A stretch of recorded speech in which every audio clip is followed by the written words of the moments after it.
capacidad y potencial. Hoy quisiera contarles la historia de un accidente que le ocurrió a un tal profesor Musschenbroek.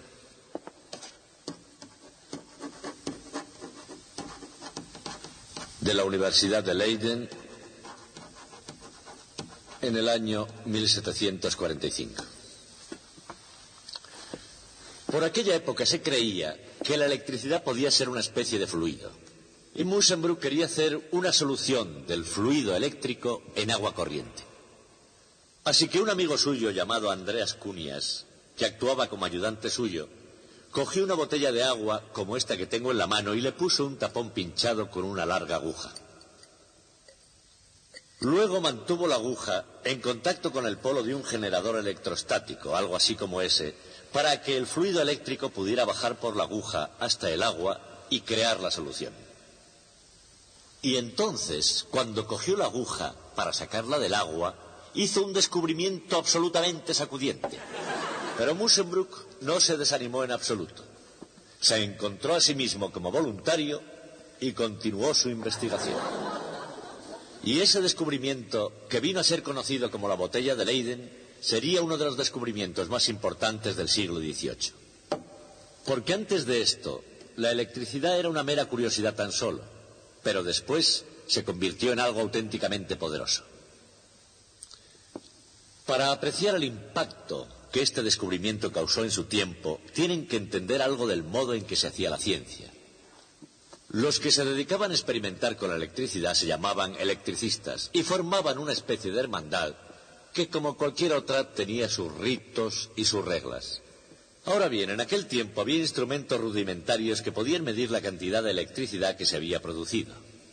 Pero todo electricista tenía orgullo: poder juzgar por sí mismo la fuerza de la electricidad sintiendo la sacudida que ésta producía. Igual que el chef de cocina prueba la sopa. Ningún electricista hubiera dado a conocer un experimento sin antes sentir esa sacudida.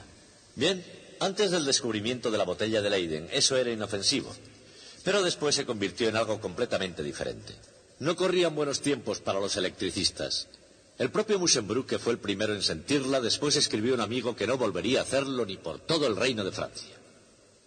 A pesar de ello, todos los electricistas deberían sentir la sacudida, con una excepción: un alemán llamado Winkler, que galantemente permitió a su esposa que hiciera aquella prueba por él.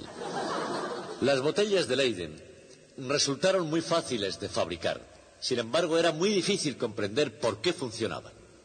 Pero lo más chocante quizá de todo este asunto fue, al final, de dónde provino la explicación. Procedía de un desconocido impresor de un pintoresco pueblecito llamado Filadelfia, del otro lado del Atlántico.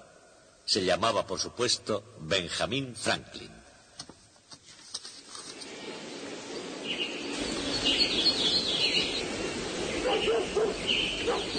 En su tiempo, era conocido por sus compatriotas como el más sabio y más mundano que las recientes colonias podían ofrecer.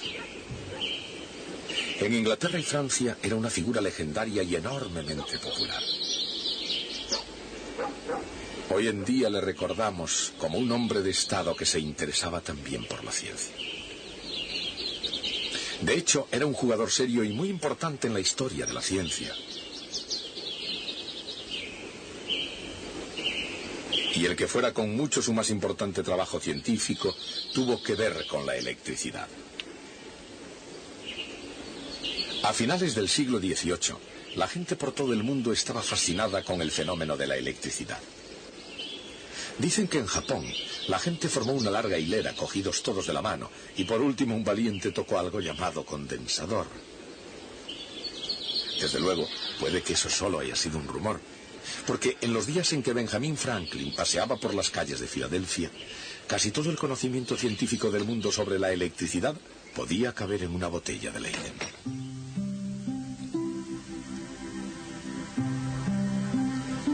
El profesor Musschenbroek y sus botellas de Leyden atrajeron una gran atención en Holanda. Y con los aparatos del señor Caberson, el profesor von Marum llevó a cabo el trabajo en la década de 1780. Pero más allá de los laboratorios, en particular al llegar hasta el famoso profesor de Filadelfia, el asunto de la electricidad sería positivamente peligroso.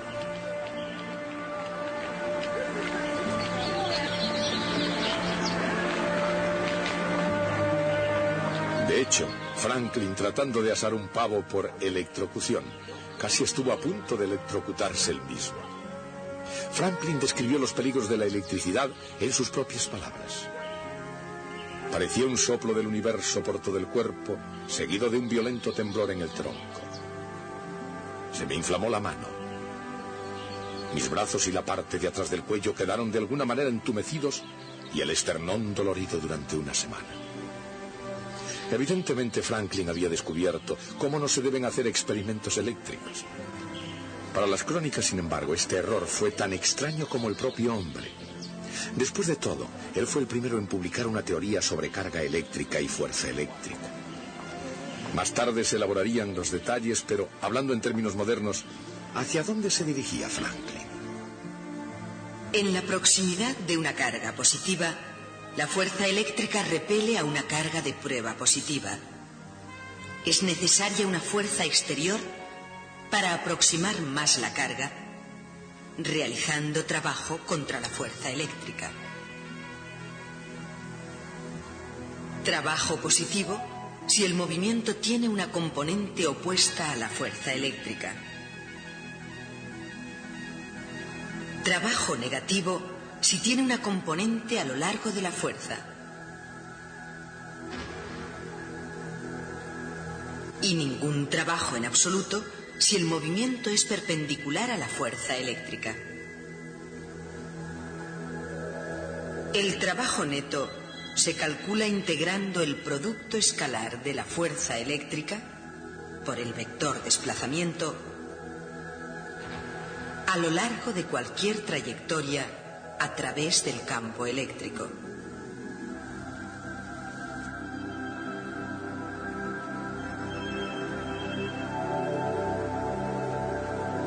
Ese trabajo neto es igual a incremento de U, el cambio en la energía potencial de la carga de prueba. Por supuesto, la fuerza eléctrica es la carga de prueba multiplicada por el campo eléctrico.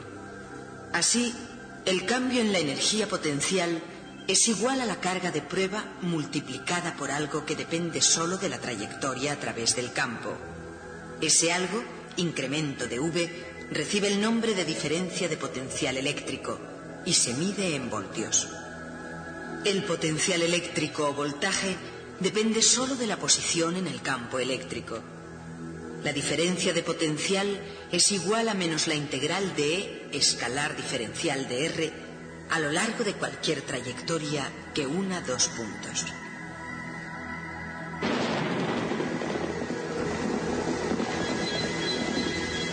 Cien años antes de que Faraday descubriera el campo eléctrico, Franklin lo vio como atmósfera eléctrica. Según su teoría, la atmósfera surgía de un fluido eléctrico que penetraba todos los objetos sobre la Tierra. A su vez, todas las cosas eran como esponjas de unas especies que podían absorber el fluido eléctrico. Franklin decía que cuando un objeto absorbe demasiado fluido, está cargado positivamente de fluido eléctrico. Pero si un objeto no tiene suficiente fluido eléctrico, entonces está cargado negativamente. Decía que los objetos cargados positivamente y los objetos cargados negativamente se atraen mutuamente. Pero los objetos que están ambos cargados positivamente se repelen. Esos términos de Franklin, carga positiva y carga negativa, se utilizan todavía hoy, pero con una mejor comprensión. Sus significados han cambiado. Actualmente se entiende que hay de hecho dos tipos diferentes de electricidad: carga positiva y carga negativa, y que todos los objetos en la naturaleza contienen ambos tipos. No obstante, Franklin se había dado cuenta correctamente de que la carga eléctrica es algo que nunca se crea ni se destruye, sino que meramente fluye de un objeto a otro. Esas opiniones de tan largo alcance ganaron a Franklin la aclamación como primer científico del mundo en el campo de la electricidad. Pero fue la prensa de imprimir, y no la ciencia, lo que le dio fortuna y durante el proceso extendió su fama. Fue aprendiz en el Nuevo Correo de Inglaterra y editor de la Gaceta de Pensilvania, y finalmente el almanaque del pobre Richard le hizo ciertamente rico.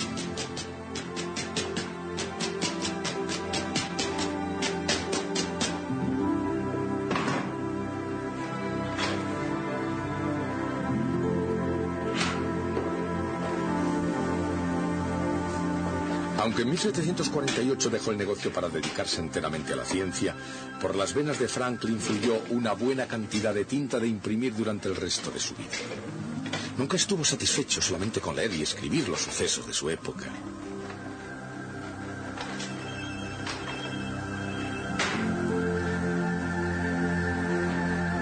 Y cuando llegó la historia de América, Franklin prefirió salir a hacerla él mismo.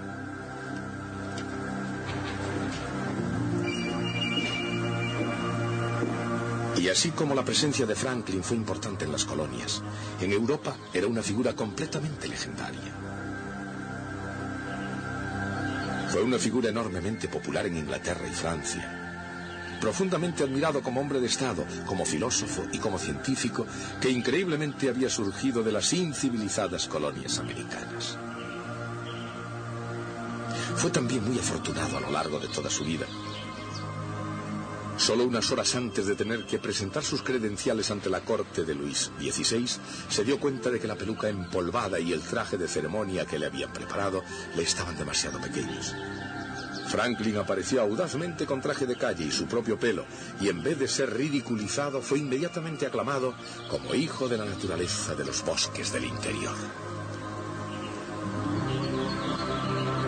Pero aún eso no representaba hasta dónde se extendía su fama. Se le reconocía como inventor por una serie de buenas razones. El pararrayos y la armónica de vidrio, la mecedora, la estufa de Franklin e incluso el ahorro con el cambio de hora. Otro de sus inventos fueron las bifocales, que con el tiempo se dieron a conocer con su nombre como marca de fábrica. Franklin también fue toda su vida un optimista incorregible, veía todo como si fuera un maravilloso juego. Un juego muy serio, con toda seguridad, pero también un reto de ilimitadas posibilidades.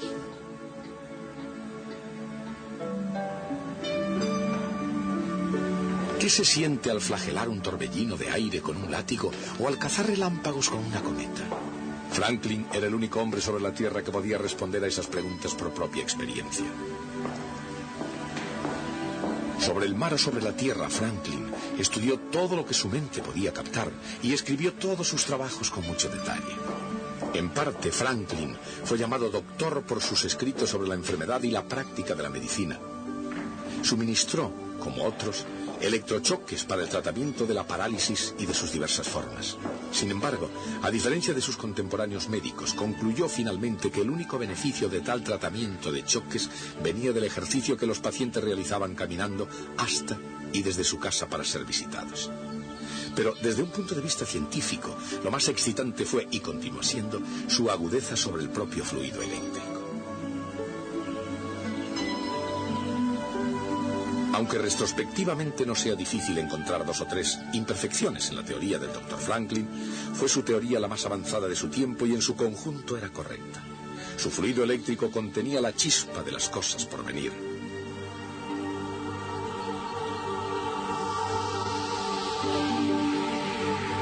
Lo que Franklin vio como atmósfera eléctrica en la actualidad y en términos modernos corresponde al campo eléctrico.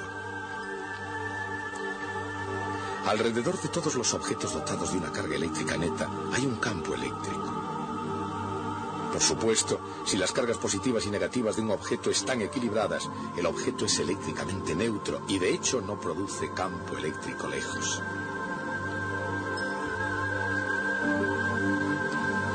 Pero incluso además el campo electrostático en el interior de cualquier pieza de metal es cero, lo que significa que una carga de prueba no sufriría ninguna fuerza en absoluto en el interior de la pieza de metal. Y eso es verdad incluso si el metal tiene una carga eléctrica neta. Eso es porque la carga se acumula en la superficie hasta que en el interior no quede campo que la haga moverse. Por supuesto, conductores cargados eléctricamente crean campos eléctricos fuera de ellos mismos.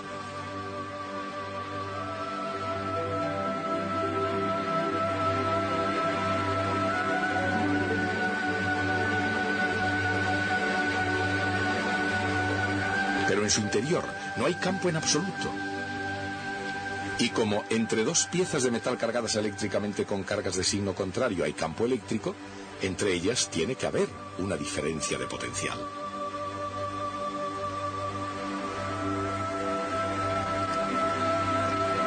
Pero al no haber campo en el interior, el potencial es el mismo en cualquier lugar del metal.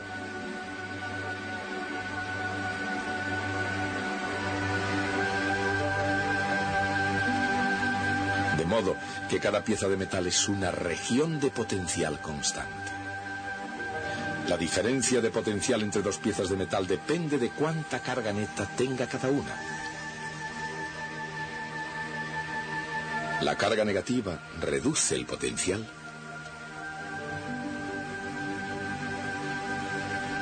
y la positiva lo aumenta. Por supuesto, en el siglo XVIII el doctor Franklin no estaba en condiciones de poder hacerse una idea muy clara del potencial eléctrico, pues incluso ese concepto era desconocido en aquella época. Pero tuvo un enorme conocimiento de la electricidad que él compartía con frecuencia con sus colegas europeos. Y como el más sabio de América, Benjamin Franklin también prestó una atención considerable a las grandes inteligencias del pasado, especialmente a Sir Isaac Newton. Franklin estaba bien informado de la teoría de Newton de la gravitación universal y sabía que la fuerza de la gravedad de Newton une el universo al hacer que las masas se atraigan unas a otras. A Franklin le habría gustado formular una ley semejante, una ley de la fuerza eléctrica. Pero no funciona porque, al contrario de la gravedad, hay dos clases de carga eléctrica. Las cargas eléctricas que son distintas se atraen mutuamente y las cargas que son iguales se repelen.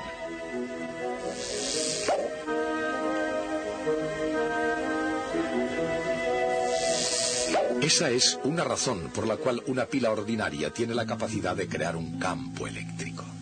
Cuando se conecta una pila entre dos piezas de metal, hace que la carga fluya de una a otra, hasta que la diferencia de potencial entre ambas sea igual al voltaje de la pila. Eso crea un campo eléctrico entre ellas.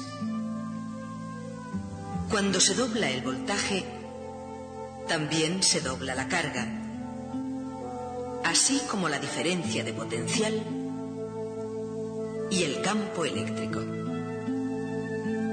En general, la carga transferida es proporcional al voltaje aplicado.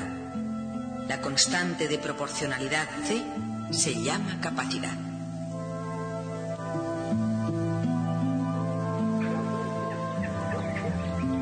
Mucho antes de que existiera un condensador moderno, y mucho menos los medios y las matemáticas para poder ilustrar cómo funciona, todo el mundo conocía los relámpagos. Pero para descubrir en el mundo de las ciencias naturales el papel de los relámpagos, había que seguir a Benjamin Franklin en su estudio de la propia electricidad. De todos los electricistas del siglo XVIII, solo Franklin había visto los rayos en su realidad. Enormes chispas de electricidad, no diferentes del tipo de las que él podía crear en su laboratorio. Sobre el papel había una base para su teoría. Primero se tiende una barra metálica, el pararrayos, desde el tejado de un edificio. Después se coloca un alambre junto al pararrayos. En teoría, la barra extraería algo de electricidad del cielo tormentoso y saltaría una chispa desde el metal al alambre. Estas instrucciones ya se habían impreso en Inglaterra antes del experimento. Thomas François Dalibard las había seguido al pie de la letra y en las afueras de París llevó a cabo el experimento con éxito. Franklin, desde luego, no sabía nada de esto cuando se enfrentó con el poder de la madre naturaleza, y en todo caso, cuando le llegó el momento de poner en práctica su propia teoría, lo hizo de una forma mucho más peligrosa. En vez de utilizar un pararrayos para atraer la electricidad del cielo, utilizó una cometa. Un simple aparato hecho con unas varillas y un pañuelo de seda, y en lugar de un alambre separado, sujetó una llave de metal a la cuerda de la cometa. En la fatídica noche del experimento observó unos hilos sueltos colgando de la cuerda de la cometa. Entonces, tal y como había previsto valientemente, las chispas saltaron. Y cuando pasaron de la llave a sus desnudos nudillos, Franklin sintió entonces algo que ya nunca podría olvidar. Pero en realidad, el más grande descubrimiento de Franklin no se hizo realmente con rayos. Se hizo con botellas de Leyden. Con ellas, más que con un cielo tormentoso, Ben Franklin revolucionó la ciencia de la física. Otros físicos suponían que cuando cargaban de electricidad una botella, le estaban añadiendo grandes cantidades de electricidad. Pero Franklin sabía más. Y con su conocimiento fue el primero en comprender cómo funcionaba un condensador. Se dio cuenta de que el fluido eléctrico no se creaba ni se destruía, simplemente fluía de un lugar a otro. En una botella de Leyden fluía desde el conducto del interior de la botella al conducto del exterior. Dicho de otra forma, la botella de Leyden fue el más primitivo condensador eléctrico.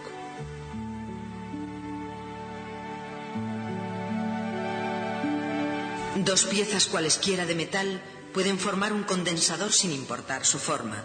Las dos piezas de metal pueden ser las placas de un condensador de placas paralelas, o pueden ser también las partes interna y externa de una botella de Leyden. El campo eléctrico en un condensador de placas paralelas realmente se debe a las capas de cargas opuestas en las superficies de las láminas metálicas, una enfrente de la otra. El campo entre las capas es constante, y las dos capas de carga opuestas se atraen mutuamente, sosteniéndose unas a otras en su lugar. Por eso el condensador es un dispositivo tan útil. Si el voltaje se mantiene constante por una pila,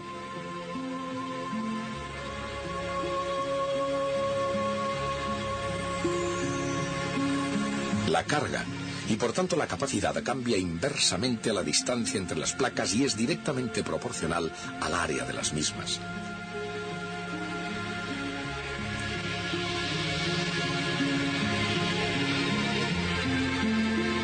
Franklin se dio cuenta de que si se conectaban los condensadores adecuadamente, crearían una capacidad mayor.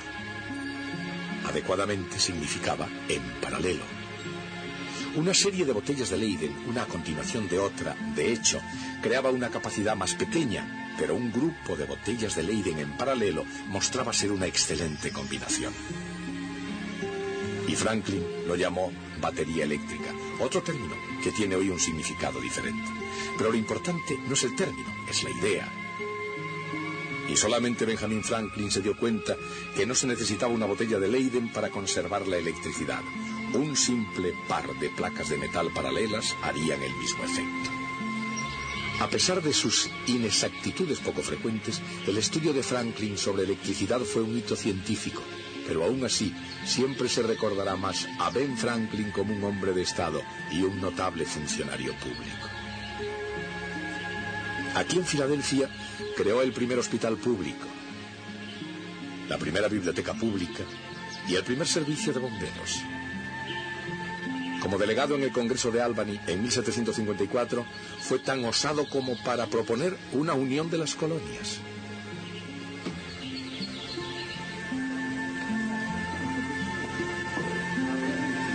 Por una innumerable cantidad de razones, Benjamin Franklin fue, y sigue siendo, un tesoro nacional, un monumento a la ilimitada promesa de la democracia.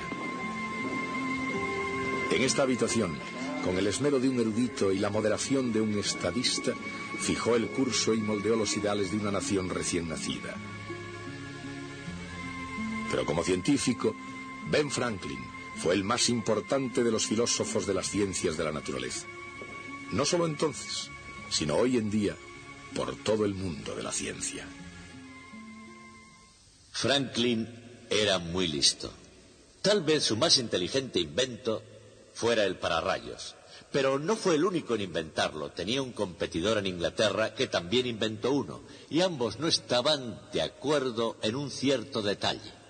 Franklin pensaba que los pararrayos deberían terminar en punta, y su competidor inglés pensaba que deberían terminar en cabezas redondas. Resulta que Franklin tenía razón, era correcta su idea. Pero en aquel tiempo Estados Unidos e Inglaterra no estaban en buenas relaciones. Era la guerra de la Revolución. Y el rey Jorge III decretó que todos los pararrayos en Inglaterra deberían terminar en cabezas redondas. Lo que Jorge había intentado hacer era cambiar una ley de la naturaleza mediante un real decreto. Y por supuesto eso no se puede hacer, tiene que aprobarlo el Parlamento. Antes de la invención del pararrayos, una tormenta con truenos era un fenómeno absolutamente aterrador. No había forma de protegerse. Generalmente en las ciudades, cuando se sabía que se acercaba una tormenta, hacían sonar las campanas, porque creían que así podrían ahuyentarlas. Pero los campanarios eran ordinariamente los puntos más altos. Por eso, con frecuencia, el rayo caía en la campana, bajaba por la húmeda cuerda y despachaba al campanero. La invención del pararrayos fue la primera demostración de que una interpretación teórica de la ciencia podía conducir al dominio de las grandes fuerzas de la naturaleza. El impacto psicológico de ese descubrimiento continúa entre nosotros hasta hoy. Seguiremos esta historia el próximo día.